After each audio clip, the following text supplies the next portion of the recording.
Good morning, all. Good afternoon and good evening.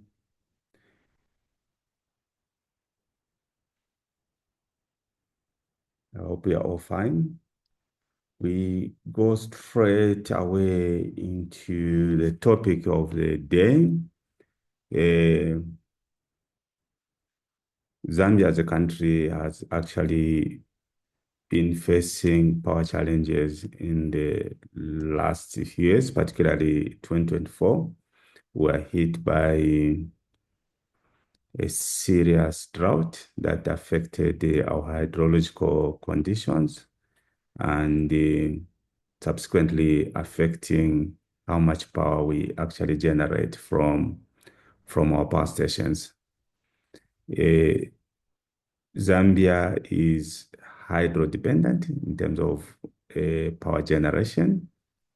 So any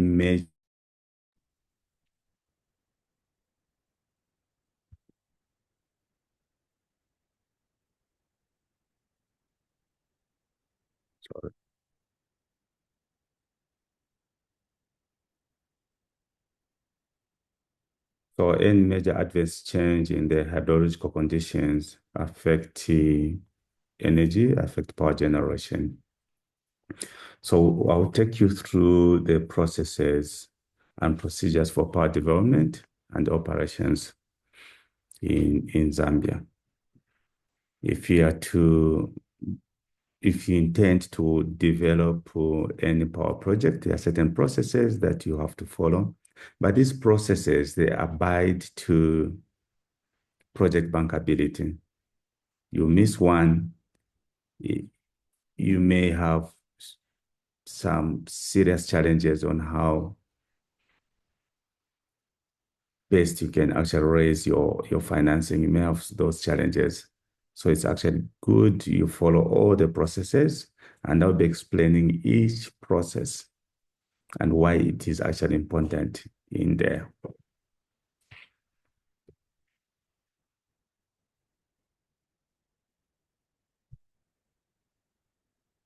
So first, we have a vision as a country. Our vision 2030 we aim to establish Zambia as a prosperous middle-income nation. And to that effect, if we are to actually be prosperous as a country, we need energy. So it's vital for economic and social development. Without energy, it will affect a number of things. It will affect mining, it will affect manufacturing, it will affect quite a number of things. And we have actually seen how much impact it has had in the last 24 months in terms on the economy. So economic diversification and job creation through improved energy production and distribution. I'll just give you an example of even just the energy projects, they themselves bring in so much value in the economy during construction phase. Like the one that ZESCO is constructing or developing in Zamba, 100 megawatts solar plant. We already have over 1,000 employees.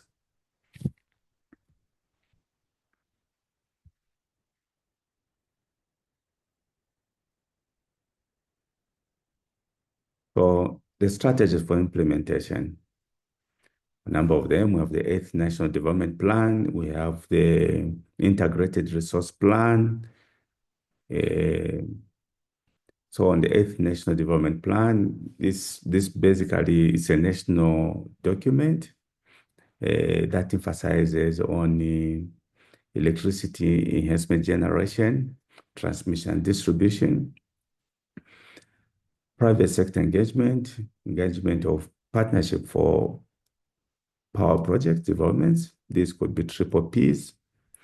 You could also have EPC plus finance or EPC. You have build, operate, and transfer. You have different types of models that can actually be used. Or you can just come in as an independent power producer, and power is taken either by the national utility, in this case ZESCO, or any other a firm that would want to consume that power or to actually commercialize that power by selling it to another ultimate or final off-taker. What does the Zambia Power Development Framework do? Give you an overview. This is a government power sector initiative that was developed to facilitate public and private sector investments in power development for sustainable development. The goal is to attract private investment by standard. And what is the outcome? Clear procurement and regulatory environment for every sector projects.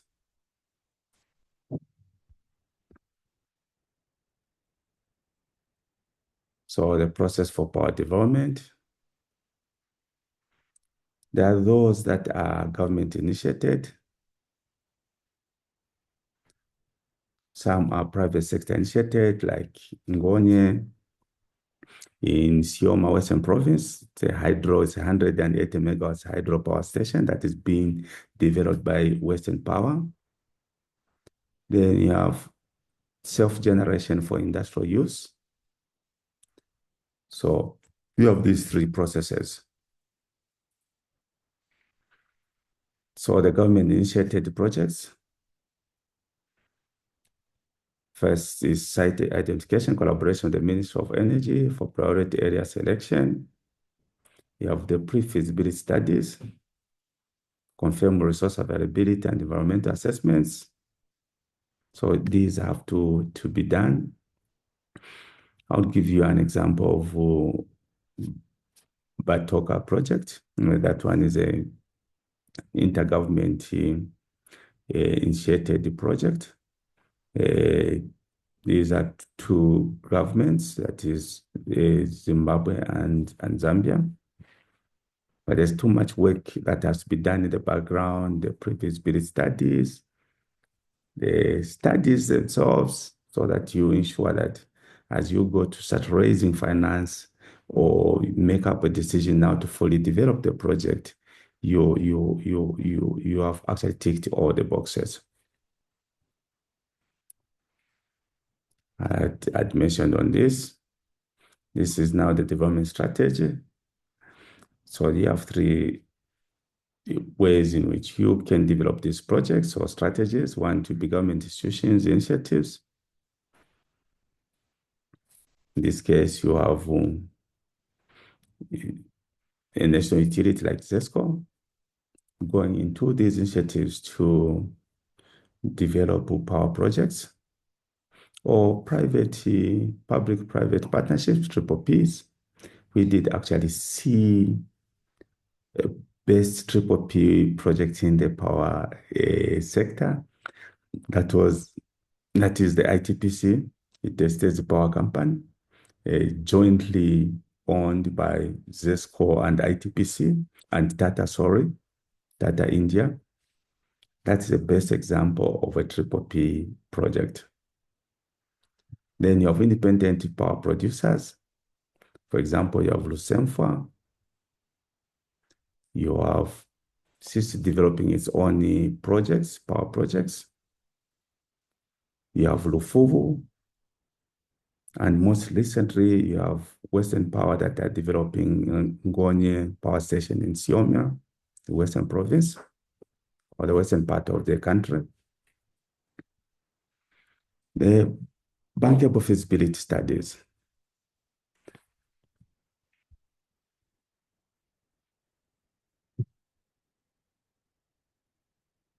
Yes, Zach. In office. Yeah? Kulichana mama. Yeah, but hapa. Ni meeting ya chana.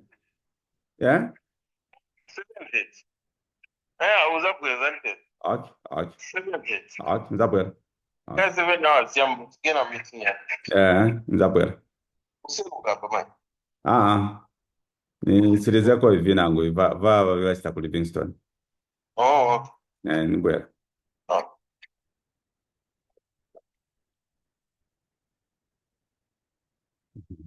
So bankable feasibility studies. Again, what we have seen in the past, that most of these power developers, they decide to skip certain important stages, such as feasibility study, and go straight to a power purchase agreement. A power purchase agreement has its own CPs. For it to be effective and become bankable, usually there will be CPs such as the feasibility study, the grid impact study, implementation agreement, and all these other subsidiary documents that actually make a project bankable. So it is important for you as power developers to ensure that you actually do a feasibility study to check project viability. Remember this, that these projects are usually funded by external stakeholders, who in this case are debt investors. So anyone would want to finance a project using debt needs to ensure that the project has all the ingredients, all the processes that have been followed. There is no one who can give you money as a power developer without having access to a feasibility study. So a PPA on its own is an bankable document without these subsidiary documents. For example, the financier or investor would want to actually have access to a grid impact study to check whether this power station that you're going to develop, the electrons that will be generated from that power station will be able to get evacuated.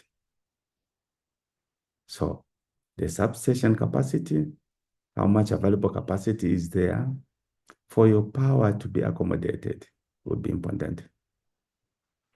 So there are three elements that you're able to see or that you're expected to see or to do in a financial model, in a feasibility study, sorry.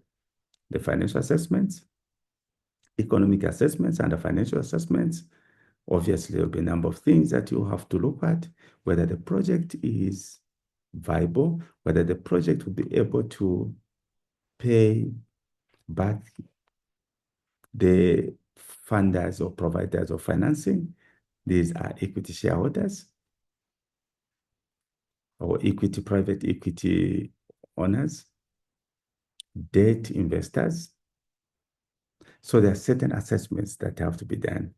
And at the heart of that is a financial model that will be able to show the cash water flow,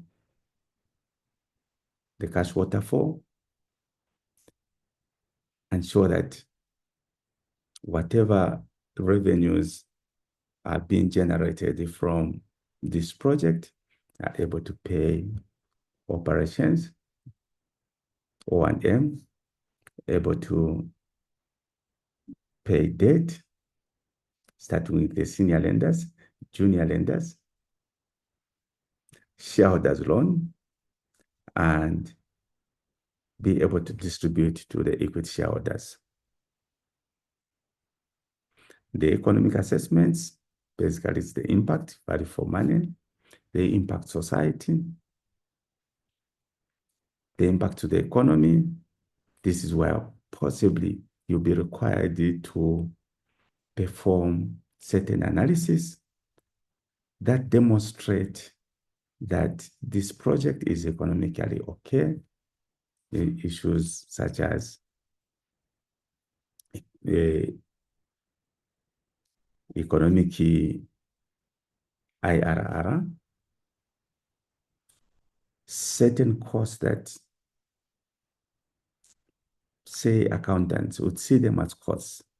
When you're performing economic assessments, those costs, they are actually cash inflows. For example, salaries, these labor costs. In the financial assessments, they will be actually seen as costs, possibly toxic costs that erode the returns for the investors. In the economic assessments, when you're doing your equity IRR, they'll be viewed as cash inflows because of the impact that they have to the economy. Tax under financial assessment, tax will be regarded as an expense. Under economic assessment, it will be regarded as a cash inflow. So you have to understand the difference between financial and the economic assessments. Then you have the geotechnical evaluations that need to be looked at.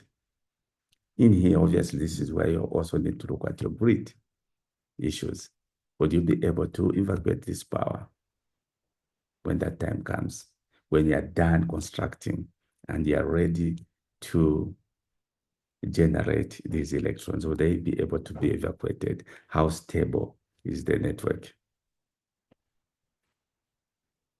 How far is your power station from the substation?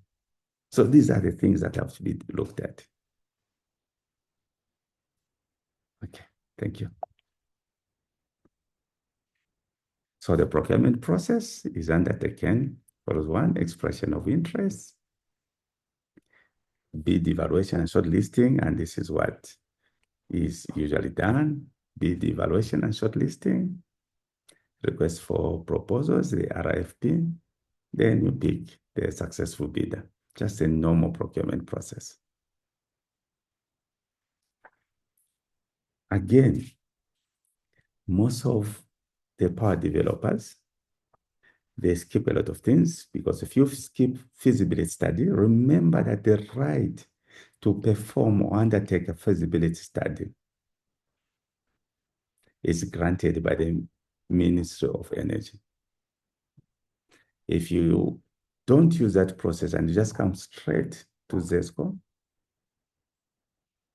to start negotiating a power purchase agreement, you may be missing an opportunity to make your project viable.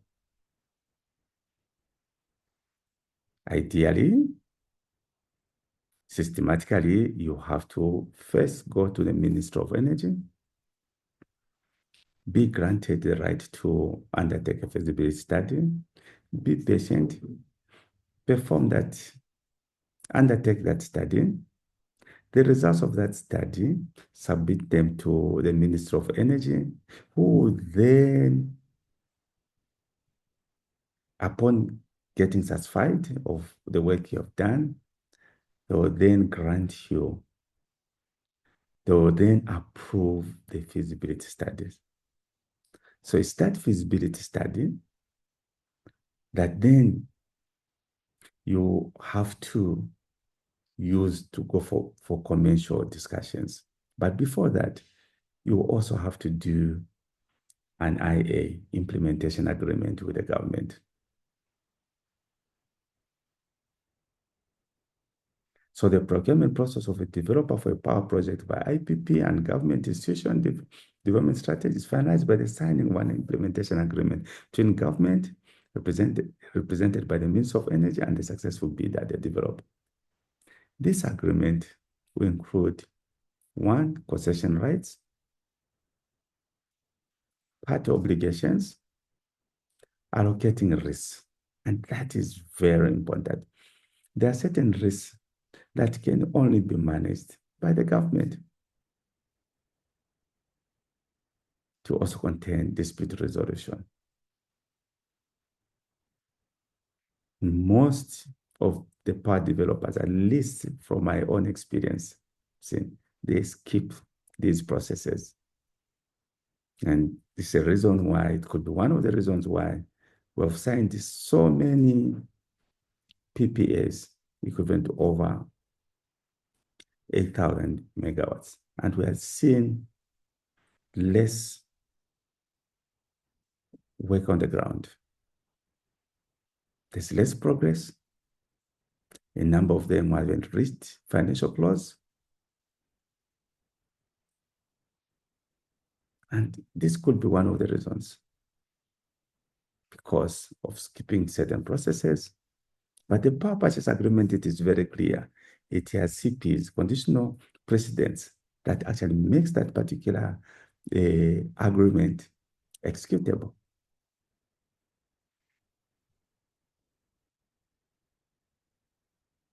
You have to get certain rights, permits, and licenses, land lease, environmental permit.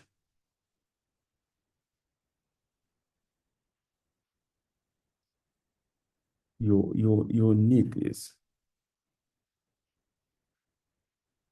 The water permit, you have to get clearance from the National Heritage Commission or Conservation Commission, Zambia Development Agency investment license, if you want to have certain concessions, the ERB construction and operation licenses. That grants you to construct that generation plant of yours and to operate it.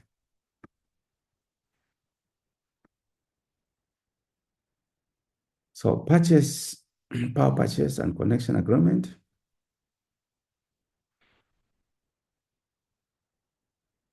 Mostly people are so obsessed with the power purchase agreements that they tend to skip certain processes and just go to the power purchase agreement.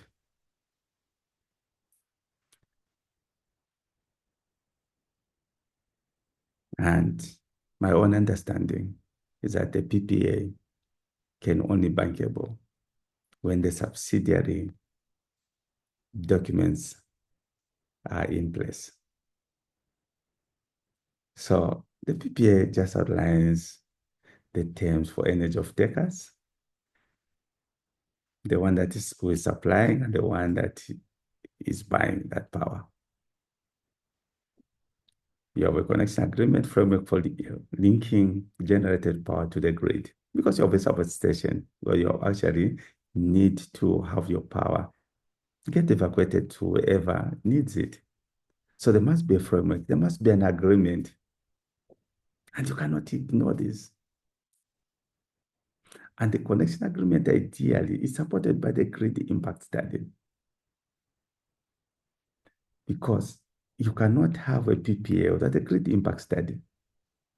The grid impact study does review to you, does demonstrate how much power or how much capacity is on that particular substation where you want to actually link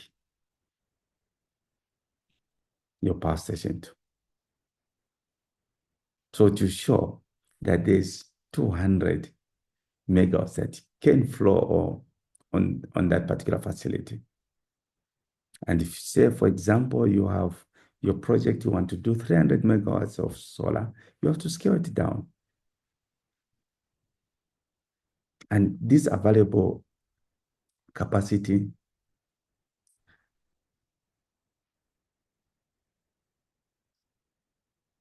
has to be looked at in context. There could be another developer who is possibly in the advanced stages of power development. Maybe I started constructing already on the basis that that power station had capacity. So you have to look at all these other things and check what is the real free capacity available on this one, or free capacity, so to say. Financial closure and the construction. This is, to me, the most difficult part. when you reach FC, it actually means that the providers of money have done a serious due diligence on your project, and they know they can make a return. The return can be made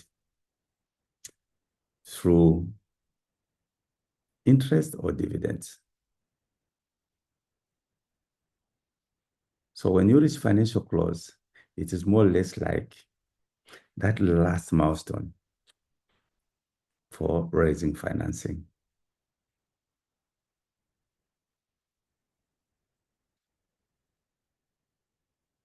Because then now it gives you the right to start drawing down from the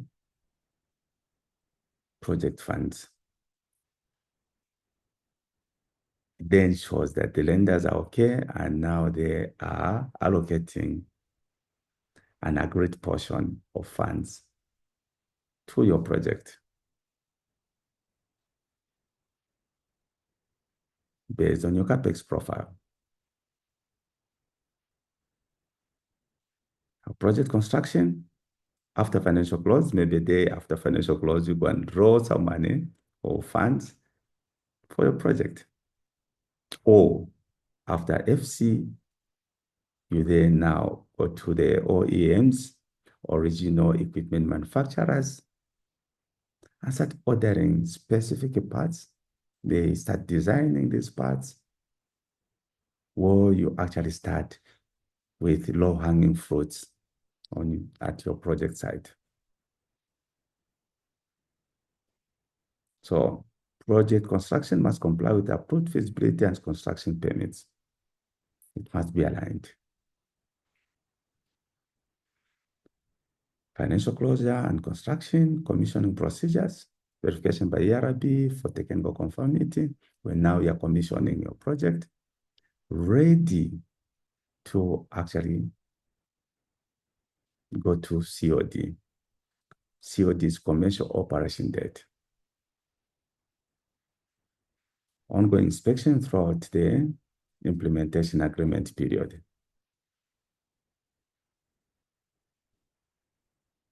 To see whether you're complying to what was agreed upon in the IA.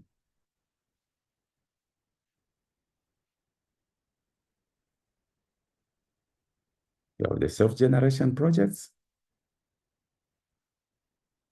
These ones now, they have actually any generation of power over 250 kilowatt. It used to require feasibility study rights and generation licenses.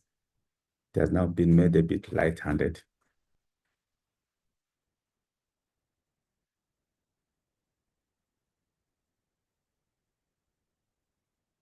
Just recently, ZESCO signed over 20 PPAs with the microgen operators. Yes, there's natin kaleko chepis pangono. Yeah, not a problem. Then I was the one come here. Yeah. Okay. Monacheza. Okay. Yeah. It's come. That one of it. That's it. Okay. And I'm sorry if I told at any point I made you feel like I did okay. No. I knew that you also had the other issues. Yeah. I hope now you're okay. Okay, no pending, and we'll see whether I'll have to undergo operation or not. Oh, okay. Let me know. So far, You're good. Oh, okay. Yeah, just lock that choker so then I'll go. Oh, then lock.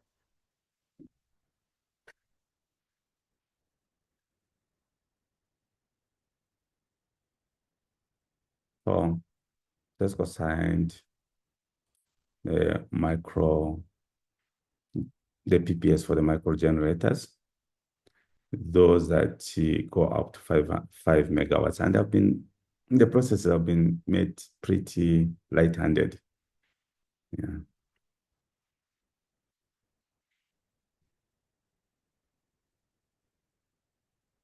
So structured processes and procedures in power development ensure efficiency, compliance, and reliability, but most importantly, they boost their ability to raise financing. Let's just make the process bankable. Sometimes we intend to focus more on the actual agreements rather than the processes. And the providers of money, financing, they do not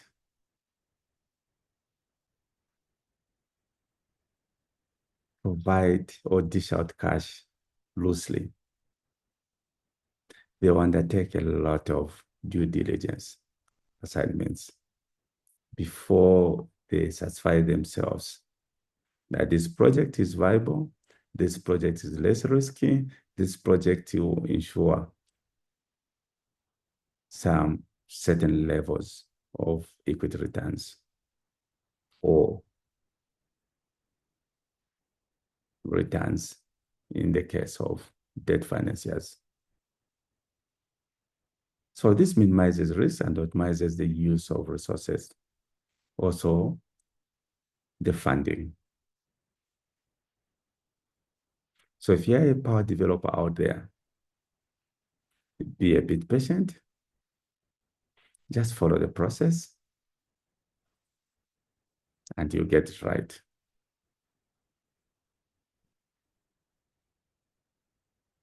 So one is project identification. If you look at the summary of processes here, project identification, you identify the site where you're going to have your solar plant, your thermal, your hydropower station. Once you have identified that site, you then apply for feasibility rights to the Ministry of Energy. But sometimes what people do, after identifying the project, then they actually go straight into this. Sorry, I'm able to unmute.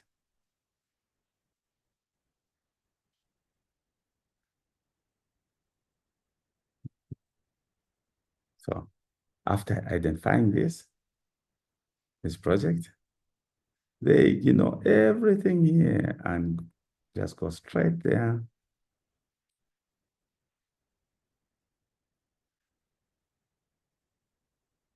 This is their goal. When they should actually apply to the ministry for feasibility study, do a due diligence, bring in experts, prepare a feasibility study or undertake a feasibility study, prepare a feasibility report, submit it, or first do due diligence, then the ministry grants you right to undertake the feasibility study. Prepare that feasibility study where you have your financial, you have your economical, and you have your technical assessments done. Submit it to the Ministry of Energy for approval. Then you have your GRZ agreements here. This is where you're going to have your IA. Then you have your commercial agreements. This is where you have your PPA. Reach financial close. Go into construction phase. Go to commissioning, COD. You can now develop your own strategies and how you own this particular plant. Is it just build, operate, own, or build, operate, and transfer? So you develop those processes. I thought I needed to explain these processes based on the power development framework.